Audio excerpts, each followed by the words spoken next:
Oke, jadi seperti yang sudah didengung-dengungkan bahwa 2045 itu Indonesia akan memasuki masa demografi emas, masa emas ya, karena di 2020 sampai 2045 itu usia produktif 15 sampai 64 tahun itu akan 70% dari seluruh jumlah warga Indonesia.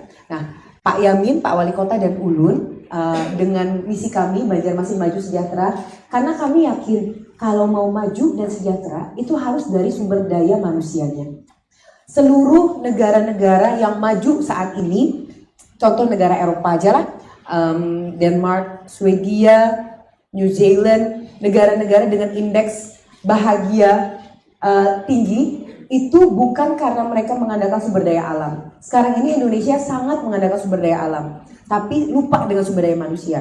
Sumber daya manusia itu sebenarnya pengembangannya kalau bagi saya pribadi cuma ada 3. Spiritualitasnya, pendidikannya, dan kesehatan. Kecerdasan itu bukan hanya kecerdasan intelektual. Kecerdasan itu spiritual yang utama.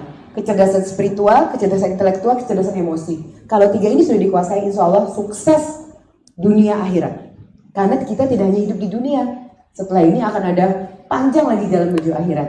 Nah, yang kedua, pendidikan. Pendidikan ini pendidikan formal dan pendidikan informal. Untuk hidup saja mungkin cukup pendidikan formal, tapi untuk hidup sukses tidak cukup pendidikan formal, harus ada pendidikan informal. Makanya pendidikan formal kita akan dapat hard skill, dapat ijazah. Pendidikan informal kita akan dapat soft skill. Soft skill itu yang akan menjadi determinasi dari setiap manusia ke manusia yang lainnya.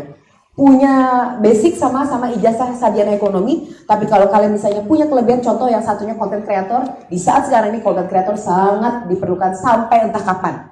Nah, makanya setiap orang harus punya soft skill. Okay? Yang ketiga adalah kesehatan.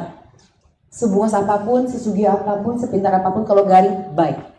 Nah, jadi makanya 3 ini yang harus kita genjot. Jadi kami berharap di pemerintahan Pak Yamin dan Ulun, insya Allah 5 tahun ke depan, mudah-mudahan 10 tahun ke depan kami bersama, insya Allah kita akan genjot sumber daya manusia untuk menuju 2045 Indonesia emas. Kami maunya generasi Kota Banjarmasin adalah generasi yang berdaya, juang, yang sehat, bukan orang yang mencari pekerjaan, tapi pekerjaan yang mencarinya. Bukan uang yang kita cari, uang yang mencari kita. Kita ingin seperti itu.